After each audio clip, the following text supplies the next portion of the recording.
The parking lot of Riverside High School was filled with cars. Alumni were arriving for the 20-year reunion. People were excited, nervous, catching up with old friends. Conversations were happening everywhere. Did you hear about Michael? He's making six figures at Goldman Sachs. Jennifer owns 3 yoga studios now. She's got the perfect life. David married the prom queen.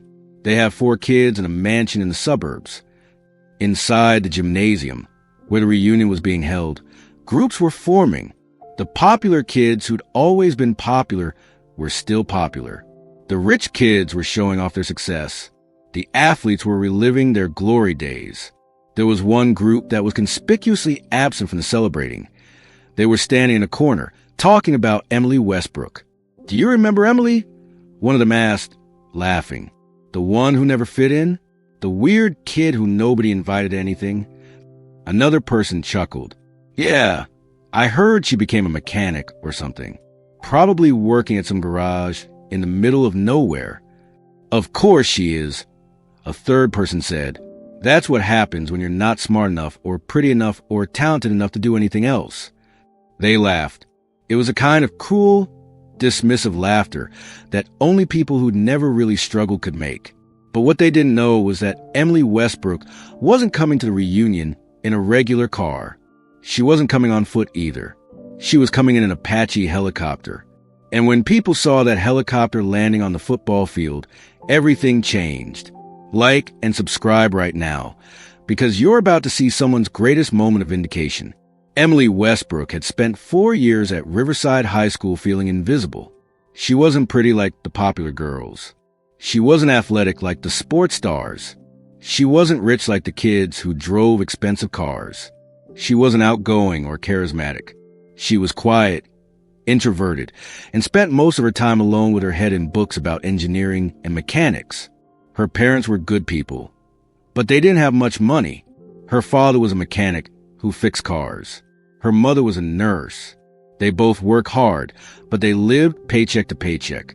There was no money for private schools or tutoring or the kinds of things that made you popular in high school. So Emily was a class loser, the weird kid, the one that people mocked behind her back and ignored to her face. She'd eat lunch alone. She'd sit by herself in class. She'd go home after school and work on her passion, fixing things, building things, taking things apart and understanding how they worked. Her father had taught her to love mechanics. He'd show her how engines worked, how transmissions functioned, how hydraulics moved heavy equipment. Emily had absorbed it all like a sponge. She was naturally gifted at it. By senior year, Emily was helping her father rebuild engines in their garage. She was stronger than most boys. She understood mechanics better than anyone at her school. But none of that mattered in the popularity hierarchy of Riverside High School. On graduation day, as Emily watched her classmates celebrate, Michael getting into Yale, Jennifer being voted most likely to succeed, David going to Notre Dame on a football scholarship, Emily just wanted to disappear. She didn't go to any college. She couldn't afford it. Instead, she'd stayed in town, worked with her father as a mechanic, and slowly, quietly built something nobody expected. A career in the military. When Emily was 19 years old, she walked into an Army recruiting office and asked about joining the military. She'd done it because she needed structure, because she needed to get away from Riverside, because she needed to prove something to herself, if not to anyone else. The recruiter had been impressed with her technical aptitude. They'd suggested the Army Aviation Branch. It was specialized, demanding, and well-paid. Emily had signed up immediately. For the past 20 years, Emily had served in the United States Army. She'd spent 2 years training to become an Apache helicopter pilot.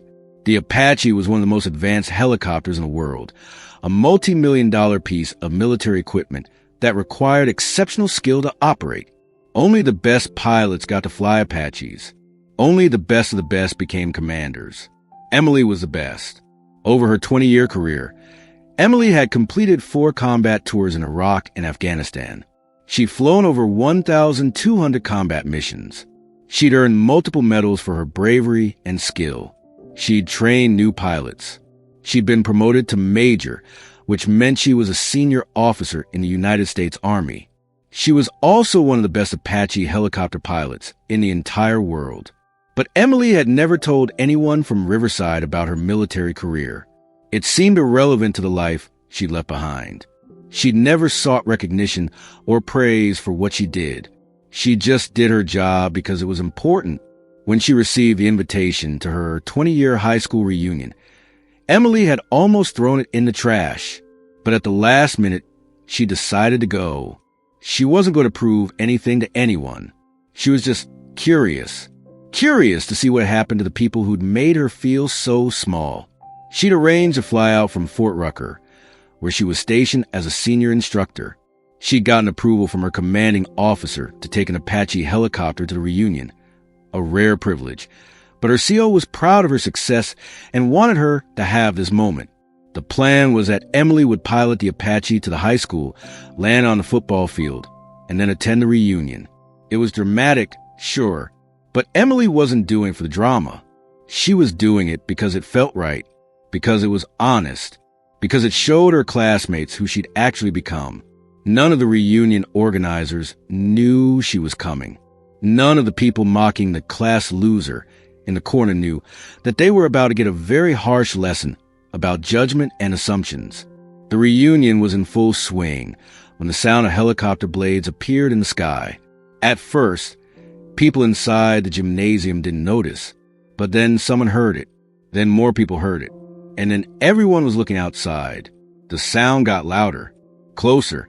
A massive Apache helicopter appeared over the football field. It was low, magnificent, terrifying in its size and power. The blades created a whirlwind of wind that knocked over chairs and made people shield their eyes. The helicopter descended slowly, precisely, like someone who'd done it 1,000 times before was operating it, which, of course, someone had. The helicopter landed in the middle of the football field. The crowd went absolutely silent. Nobody knew what was happening. Was this a military demonstration? Was this some kind of drill? Then the cockpit door opened. A woman in military flight gear climbed out. She was tall. She was confident. She moved with the kind of purpose that only someone who'd trained for 20 years could move with. She took off her flight helmet. It was Emily Westbrook. For a moment, there was absolute silence. Nobody understood. How was Emily Westbrook flying a military helicopter? Emily Westbrook, who'd been invisible in high school. Emily Westbrook, the class loser? Then someone recognized her. Is that Emily? A voice asked, confused. Emily walked across the football field toward the gymnasium.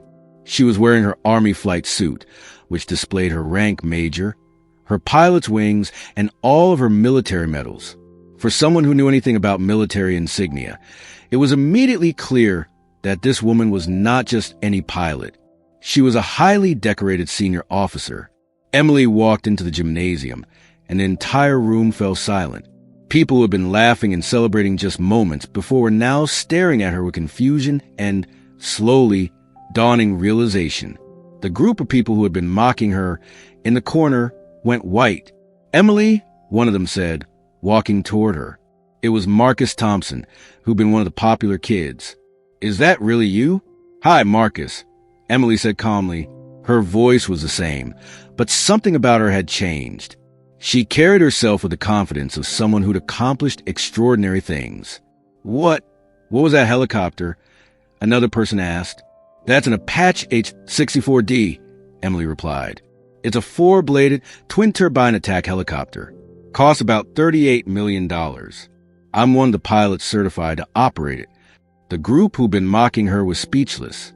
A woman named Jennifer, who'd been voted most likely to succeed, walked over to Emily with a nervous smile. Emily, I didn't know you were coming. What have you been doing for the past 20 years? Jennifer asked. Emily looked at her directly. I've been serving my country as a United States Army officer, Emily said. I'm a major, which means I'm a senior officer. I've completed 4 combat tours in Iraq and Afghanistan. I've earned multiple medals for service. I've trained hundreds of pilots. And I've flown over 1,200 combat missions in an Apache helicopter. She paused, letting that sink in.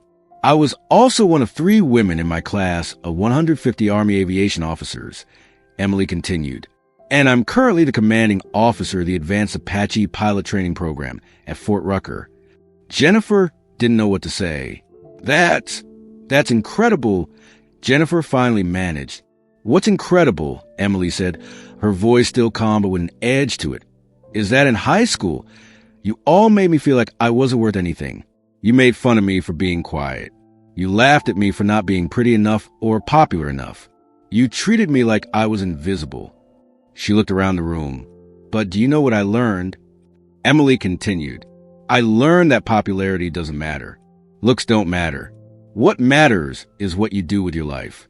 What matters is whether you have the courage to pursue something difficult. Whether you're willing to work harder than everyone around you. Whether you're willing to sacrifice for something bigger than yourself. The entire gymnasium had gone completely quiet. People were listening to every word. When I left Riverside, Emily said, I had nothing. No money for college. No connections. No advantages. What I had was determination. I had a dream. And I had the willingness to work myself to exhaustion to achieve that dream. She paused. I became an Apache helicopter pilot, Emily said. Do you have any idea how hard that is? How competitive it is? How many hours of training it requires? How many people apply and fail? Nobody answered. I did it because I believed in myself when nobody else did. Emily continued. And do you know what? After 20 years of service, after earning military medals, after training hundreds of other pilots, I still don't feel like I've accomplished anything compared to what my parents accomplished. They worked harder, sacrificed more, and did it all without recognition. She looked directly at the group who'd been mocking her. You know what's funny? Emily said, you all spent high school trying to be impressive, trying to be successful, trying to be better than everyone else. And what have you got to show for it? Money? Titles? But is any of that real? Does any of that matter? Marcus tried to say something. Emily, we're sorry for how we treated you. We were kids. We didn't understand. I know you didn't, Emily interrupted, not unkindly. And I'm not here because I'm angry. I'm here because I wanted to see what happened to all of you. I wanted to see if any of you had learned something in the past 20 years. She looked around the room. Some of you probably have, Emily said. Some of you probably understand now that judging people based on appearance or popularity or wealth is stupid. But some of you probably still think the way you did in high school. Still think that some people are worth something and others aren't. She paused. I'm here to tell you that's wrong, Emily said. Every person has value. Every person has something they can accomplish if they're willing to work hard enough. My father was a mechanic. My mother was a nurse. They weren't famous. They weren't rich. But they taught me more about what matters in life than anyone in this room has probably ever learned. The gymnasium was absolutely silent.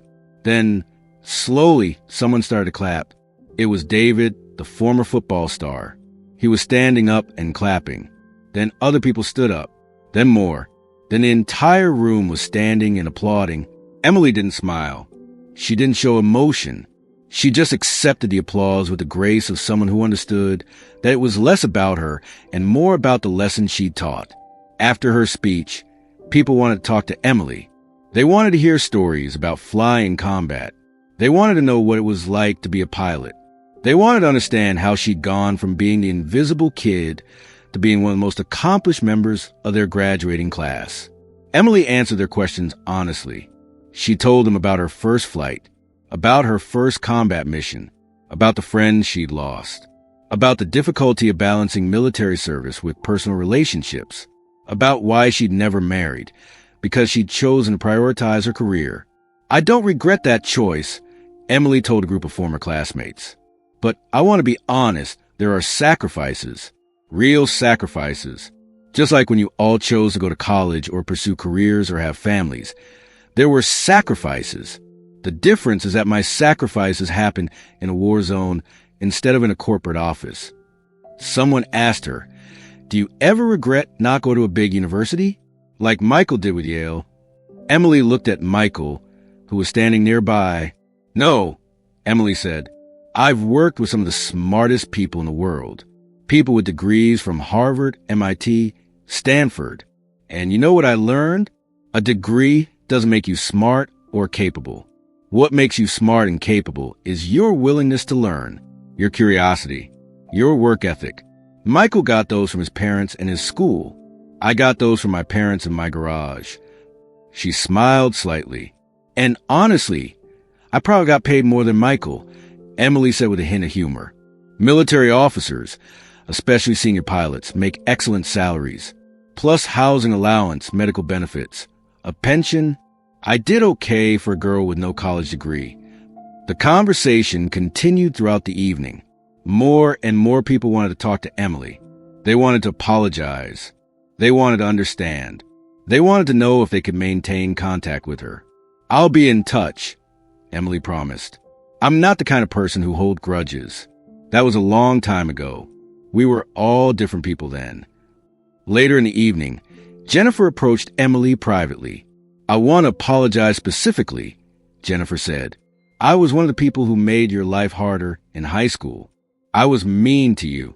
I'm ashamed of that now. Emily looked at Jennifer. I appreciate the apology, Emily said, but I want you to understand something. I'm not bothered by what you did because I've learned that people's opinions of you say more about them than about you.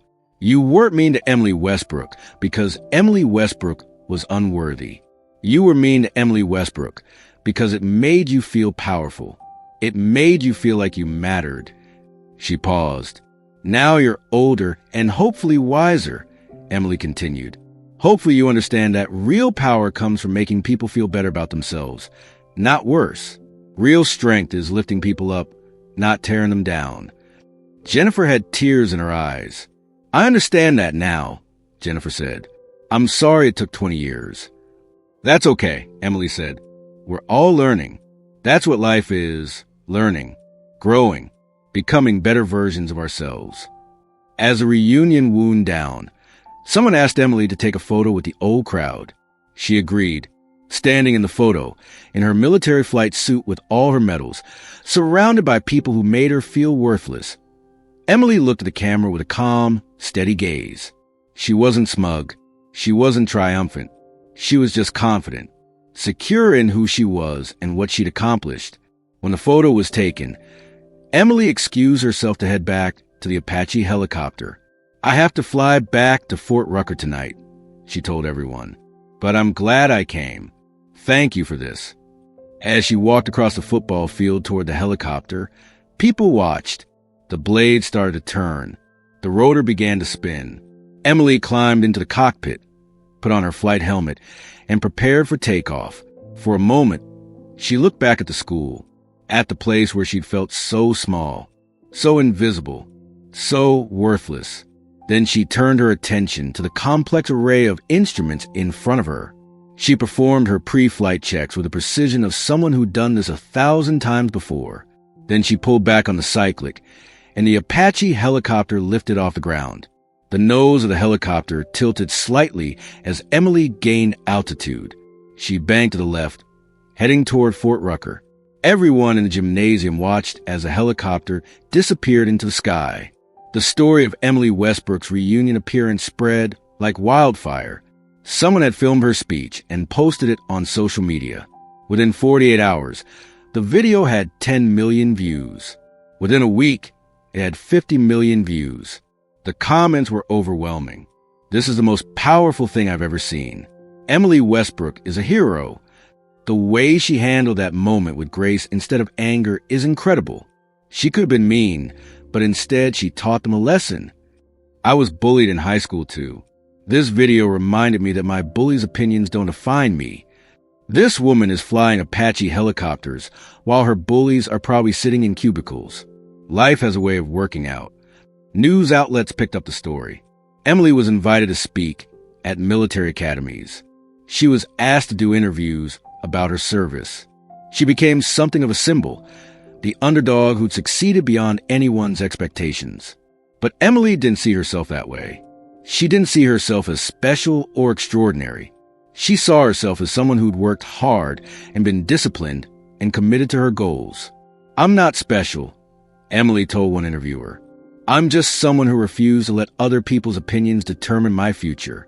That's something anyone can do. At Fort Rucker, her command noticed the attention Emily was getting. Instead of seeing it as a distraction, they saw it as an opportunity. Emily was asked to lead a new mentorship program for female pilots entering the Army Aviation Branch. The program was designed to support women in a field that had historically been male-dominated. Emily accepted the responsibility. Over the next few years, Emily mentored dozens of women pilots. She taught them not just about flying, but about confidence, about believing in yourself when other people don't, about working harder than everyone around you, about understanding that your worth is not determined by anyone else's opinion of you. I was invisible in high school, Emily would tell her ments. People made fun of me. They said I wouldn't amount to anything. And you know what? I let them be wrong. I let my work speak for itself. And now I'm here, and they're still back in Riverside. She would pause. But that's not why I'm successful, Emily would continue. I'm successful because I love what I do. Because I'm passionate about flying. Because I care about my team. Because I understand that serving something bigger than myself gives my life meaning. One of Emily's ments was a young woman named Sarah. Sarah had been bullied in high school. Just like Emily, Sarah had thought she wasn't smart enough to be a pilot. Sarah had almost given up. But Emily had believed in her. Emily had trained her. Emily had shown her what was possible. Sarah became one of the best pilots in her class. You saved my life, Sarah told Emily. If you hadn't pushed me, I would have quit. I would have believed what everyone told me, that I wasn't good enough. I didn't save your life, Emily replied. You saved your own life. I just reminded you that you were capable of more than you believed. Final message. The power of quiet strength. The story of Emily Westbrook became more than just a story about a reunion. It became a story about what happens when you refuse to let other people define you. It became a story about the power of quiet strength. Emily didn't brag. She didn't talk about her accomplishments in high school because she hadn't accomplished anything yet. She'd just done the work, day after day, year after year, without recognition, without praise, without anyone knowing. That's the real power. The real power is not in being impressive to other people. The real power is in knowing your own worth regardless of what other people think. The real power is in working towards something you believe in, even when nobody's watching. Emily Westbrook had that power.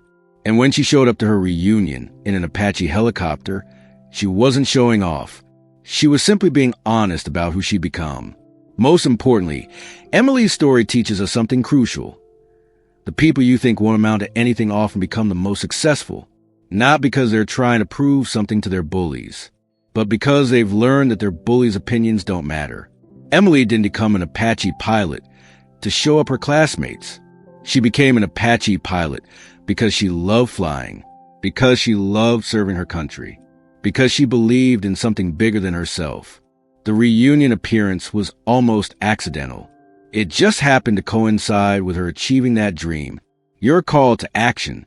If this story moved your heart and reminded you that the most successful people are often the ones you underestimate, smash that like button right now. Subscribe to our channel because we believe in stories about underdogs, triumph, and the power of quiet determination. Don't forget to hit the notification bell so you never miss our next incredible story. ***. Leave a comment below and tell us about a time when someone underestimated you and you proved them wrong. Tell us about a person you bullied in high school that you regret treating poorly. Tell us about a dream you're pursuing that nobody thinks you can achieve. Your story matters, and sharing it can inspire someone else to believe in themselves. ***. Share this video with someone who's being bullied. Share it with someone pursuing a difficult dream. Share it with someone who's been told they can't achieve something. Share it because visibility matters. When we celebrate people who've overcome adversity, we tell others that it's possible for them too. ***. Don't forget to subscribe and hit the notification bell. We have more incredible stories about underdogs, triumph, and the power of believing in yourself. Stories about real people doing real things. We'll see you in the next video. ***. Flex biceps, the truth you need to remember. High school is not the measure of your worth. The people who mocked you in high school probably aren't thinking about you anymore. They're living their own lives, dealing with their own challenges. But you have the power to become whoever you want to be. You have the power to pursue dreams that others say are impossible. You have the power to prove everyone wrong. Emily Westbrook didn't need to show up in a helicopter to prove her worth. She was already worthy from the moment she made the decision to become an Apache pilot. The helicopter was just a physical manifestation of the internal strength she'd been building all along. That's what the story is really about. It's about understanding that real success isn't about being impressive to other people. It's about being true to yourself. It's about working towards something you believe in. It's about becoming the best version of yourself, regardless of what anyone else thinks. Like, subscribe, share, and celebrate the quiet achievers in your life. They deserve it. ***. Epilogue. 5 years later. Emily Westbrook is now promoted to lieutenant colonel. She's one of the highest-ranking female pilots in the United States Army. She's been invited to speak at military academies, universities, and corporate events about leadership and overcoming adversity. But she still spends most of her time at Fort Rucker, doing what she loves, flying Apache helicopters and mentoring young pilots. Sarah, the mentee Emily helped save from giving up, is now a captain and is commanding her own squadron. She regularly credits Emily's mentorship as the reason for her success. The video of Emily's reunion speech has been viewed over 200 million times. It's become a cultural touchstone, something people share with their children to teach them about the dangers of bullying and the power of believing in yourself. Jennifer, who bullied Emily in high school, reached out to apologize one more time. She's now volunteering with a nonprofit that works to prevent bullying in schools. Michael, who'd been going to Yale and seemed destined for success, actually ended up leaving his corporate job to open a small consulting firm. He credits Emily's reunion speech with helping him reassess his values and understand what really matters in life. And every once in a while, when Emily flies an Apache helicopter over Riverside, she thinks about that girl who felt so small, so invisible, so worthless. That girl who believed in herself when nobody else did. That girl who worked harder than everyone around her. That girl who became an Apache helicopter pilot. She's proud of that girl. And she's proud of the woman she's become. Thank you for watching. Like, subscribe, and share. Let's celebrate the quiet achievers. Let's honor the people who work hard without seeking recognition. And let's remember that the most successful people are often the ones we least expect. ***. We'll see you in the next video.